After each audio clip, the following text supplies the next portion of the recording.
हजरत उमर के पास एक शख्स आया और आके कहने लगा, ए उमर, मैं 2 साल बाद अपने घर आया हूं, मैं 2 साल बाद अपने घर आया हूं और मैं अपनी बीवी को हामला पाता हूं और मैंने अपनी बीवी से सवाल किया, खुशी से अपनी बीवी के पास 2 साल के बाद आया था, खुशी से, मुसर्रत से, लेकिन उसकी हालत देखी, हालत हमल में है तो सारी खुशी काफूर हो गई और दिल में गम ने जगह ले ली कि 2 साल तो मैं आया नहीं, ये मेरी बीवी हामला कैसे है। जब मैंने उमर उससे इस्तिफसार किया तो वो कहने लगी, अल्लाह की कसम, मेरे पेट में जो हमल है तू ही इसका बाप है। अब मुझे बतलाइए, 2 साल तो मैंने उसको छुआ नहीं, टच नहीं किया, 2 साल बाद मैं सफर से आया हूं, वो हामला है और उस बच्चे की निस्बत भी मेरी तरफ करती है, अब मैं क्या करूं।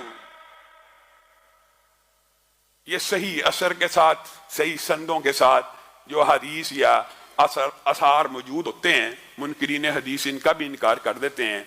और अल्लाह की हिकमत भी इतनी अजीम है इस बाब के अंदर कि जिस हदीस का, जिस असर का इनकार किया जाता है उससे मिलती जुलती आयत अल्लाह ने कुरान पाक में नादिल की होती है।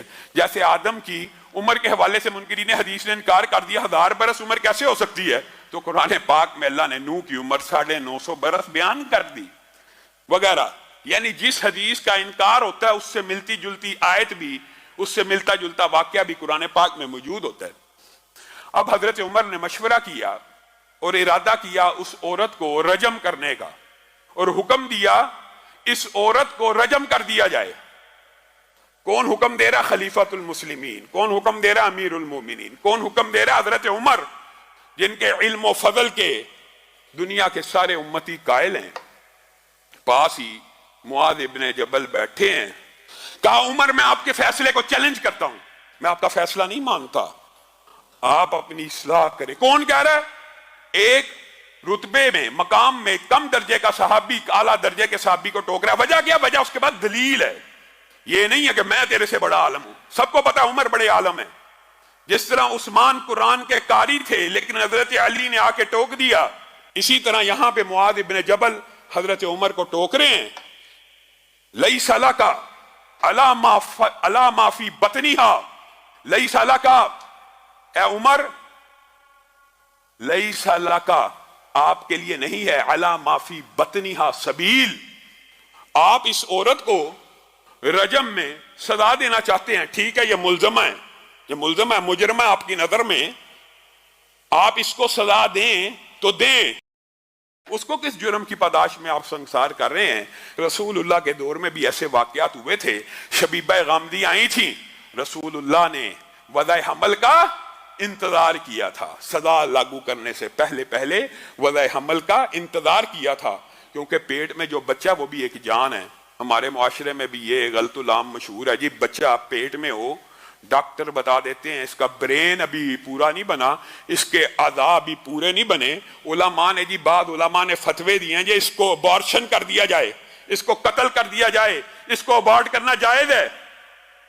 ये आप लोगों ने खुद कहानी बनाई हुई है, किसी आलम का ये फतवा मौजूद नहीं है, और अगर मौजूद भी है कुरान और सुन्नत के खिलाफ है। वजह यह है, जमीन के ऊपर आने के बाद, धरती की पुष्ट के ऊपर बच्चा जन्ने के बाद भी यहां पे कई बुजुर्ग हैं जो मादूर हैं, कई नौजवान हैं जो मादूर हैं, कई बुजुर्ग हैं जिनका दिमाग काम नहीं करता। क्या किसी आलम दीन ने यह फतवा दिया जो बीमार है उसको कत्ल कर दो? जिस तरह धरती की पुष्ट के ऊपर कोई बीमार है उसका कत्ल करना हराम है, इसी तरह मां के पेट में बच्चा बीमार है उसका कत्ल करना भी हराम है। यह आपको किसी ने मुगालता डाल दिया है कि बीमार बच्चे को कत्ल कर दिया जाए। क्यों किया जाए? अगर बीमारों का कत्ल जायज है तो फिर बूढ़ों को भी कर दो, फिर जिन जिन की यादाश्त चली गई है सबको कत्ल कर दो, जो नौजवान मादूर हो गए उनको कत्ल कर दो।